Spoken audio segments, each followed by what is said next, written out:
Olá, e aqui Carlos David, psicólogo e coach clinic, criador e fundador de Psicofé, um espaço onde nós falamos do uso e prática da fé para a conquista dos nossos objetivos de felicidade. E hoje o tema é um tema bem para o momento que estamos atravessando neste mês de dezembro. Estamos falando de Natal, estamos falando de Jesus. Então, o tema é esse, Natal, Jesus. O que significa Natal? Jesus. O que significa? Falamos disso hoje, mas logo após a nossa vinheta.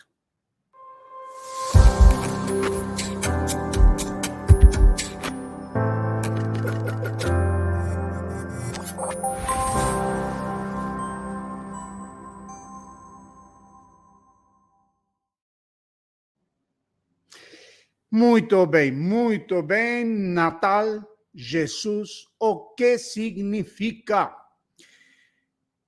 Jesus veio para quê? Para quê? Tem pessoas, ao longo da história, inclusive, tem pessoas que acreditam que ele não existiu fisicamente, que não andou sobre esta terra. Tudo é possível nesse sentido, não vamos falar disso. Não vamos falar disso. O que nós vamos falar é da mensagem de Jesus, vamos focar na mensagem de Jesus. A mensagem de Jesus. E a mensagem de Jesus, chamada de evangelho, e essa palavra evangelho quer dizer boas notícias, good news, não era um fake news, era good news, boas notícias. Mas qual é a boa notícia? Nasceu um Salvador.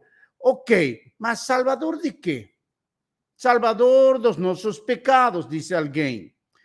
Pecados, que pecados? E quando nós vamos à palavra pecado, temos que lembrar que a palavra pecado significa errar o objetivo, errar o alvo. Então, nesse sentido, somos todos pecadores, porque todos erramos o objetivo. Mas que objetivo era esse, Carlos David? O objetivo para o qual a inteligência infinita, Deus eterno, nos tem criado, para sermos felizes, para dominar sobre a terra, não dominar sobre as pessoas. Aí começa o grande erro.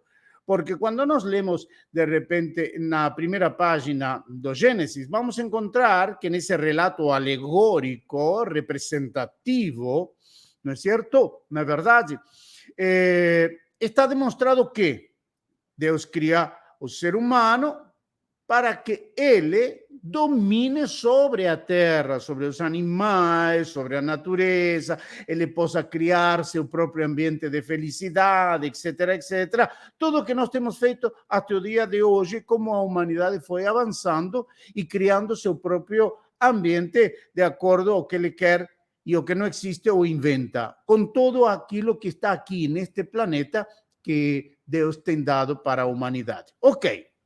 Mas se errou esse objetivo. Por quê? Porque em lugar de crescer e multiplicar, e você encher a terra, dominar sobre todo, vivam felizes, o homem começou a fazer o quê? Pretender dominar os outros. Então, aí começa o grande erro, aí começa o grande pecado. Dominar aos outros. Através de quê?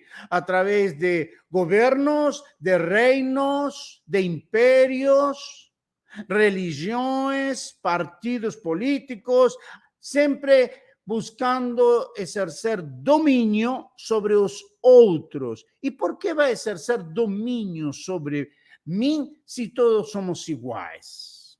Então, porque alguém superior, que se acha superior, então, momento, eu sou superior, vou dominar sobre os outros.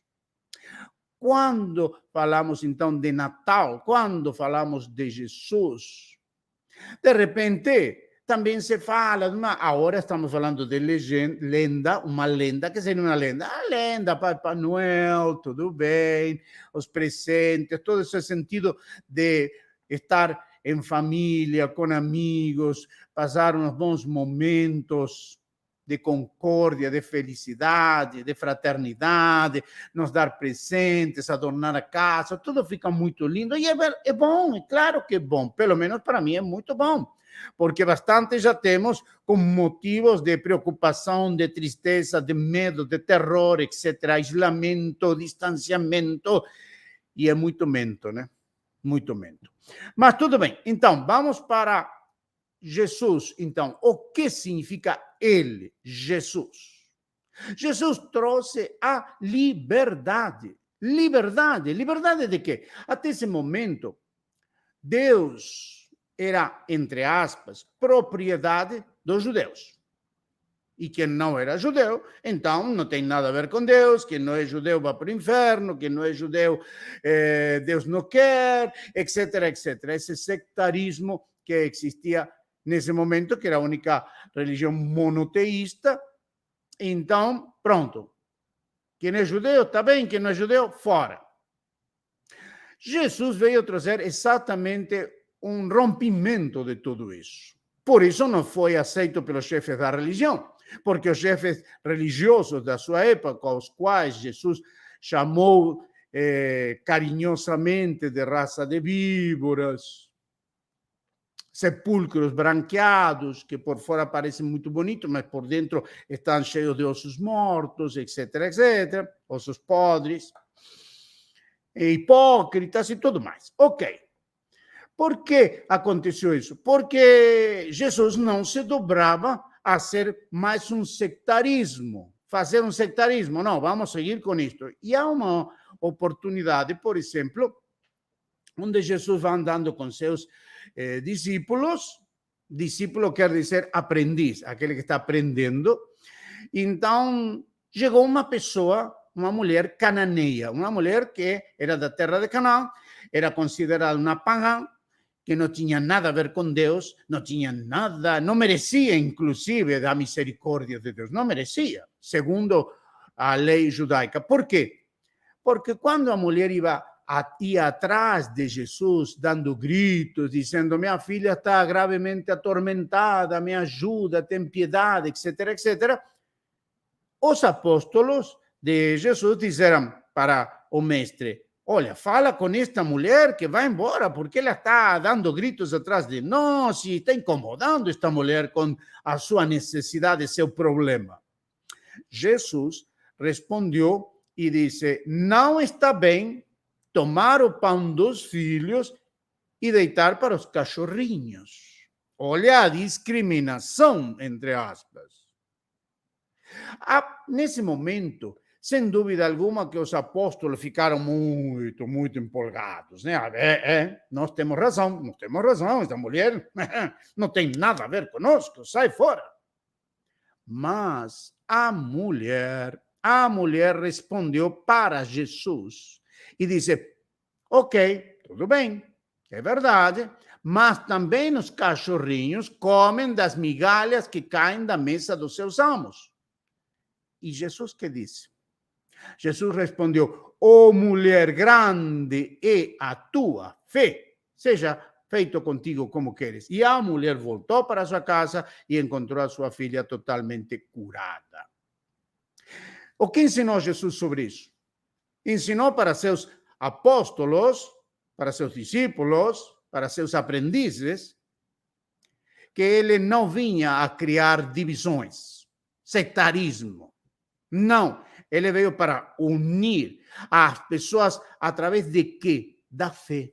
Da fé. A fé, a capacidade de crer, eu posso.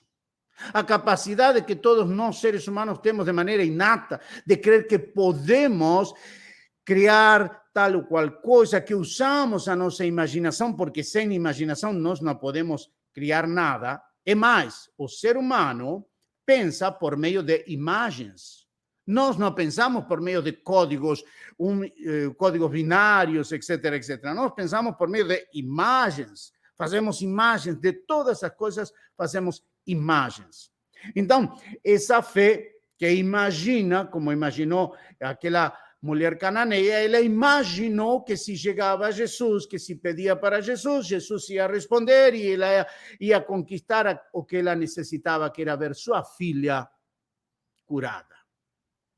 E Jesus confirmou que o importante, que o fundamental é a fé. O resto é acessório. O resto é adorno. O resto é adorno.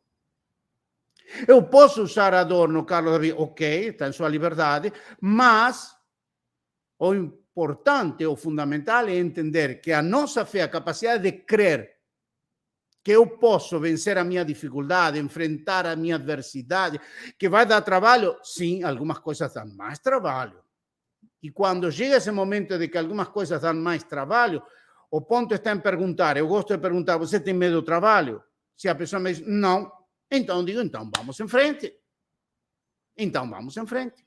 Porque nós podemos, porque o ser humano foi criado à imagem e semelhança de Deus, e Deus não é um Deus de não posso. Deus é um Deus de eu posso. Por isso, seu nome não é Jeová, seu nome não é Jesus. Jesus foi um nome aqui, nesta terra, momentâneo. Mas o nome dele é Eu Sou. Por quê? Porque ele é a imagem corpórea, corporificada de Deus.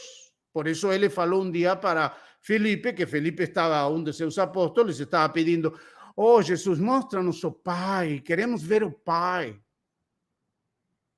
E Jesus respondeu, oh Felipe, tanto tempo estou contigo, quem me vê a mim, vê o Pai, porque o Pai e eu somos um. Jesus é aquele Deus que se apresentou para Moisés 1500 anos antes de Jesus e hoje em dia 3500 anos aproximadamente, falaríamos. E como se apresentou para Moisés dizendo, eu sou o que sou. Ou seja, a nossa consciência de ser, essa capacidade que você tem de ser autoconsciente, coisa que os animais não têm, isso que nos faz a nós pensar, raciocinar, lembrar, intuir, criar, tudo isso é uma capacidade que somente duas pessoas têm. Uma é Deus, a outra somos nós. Somos nós. E não dependemos de intermediário para isso. Não dependemos. Eu, particularmente, depois de 25 anos de ser ministro religioso e hoje 13 anos depois de praticar uma fé em liberdade, vejo automaticamente como eu errava, pecava, errava o objetivo quando eu estava sectarizando, quando eu estava discriminando. Ah, se você é espírita, não. Se você é umbandista, não. Se você é ateu, não. Se você... Não, tem que ser aqui do meu grupinho. Então, aí todos... Isso é o que Deus quer. Não foi isso que Jesus demonstrou. E não foi somente com essa mulher, por exemplo, cananeia. Também foi com um soldado romano, um centurião, chefe de 100 soldados. As únicas duas pessoas para as quais Jesus teve um momento de louvor, uma palavra de louvor, de elogio, justamente para pessoas que não eram judeus. E ele disse para o centurião romano, nunca vi tanta fé, nem sequer no meu povo. E era um romano.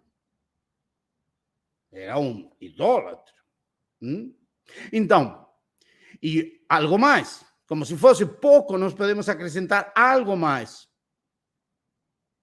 Jesus, na sua própria terra, não pode fazer muitos milagres. Está escrito isso. Por quê? Porque não acreditavam nele. Não acreditavam.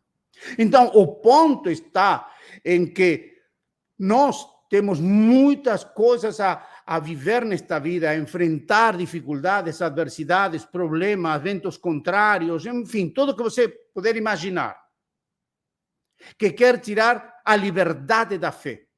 A liberdade, assim como nos tem colocado estes 2 anos com aterrorizados e distanciamentos e estos e aquilo e o outro, e vacina e máscara e aquilo outro.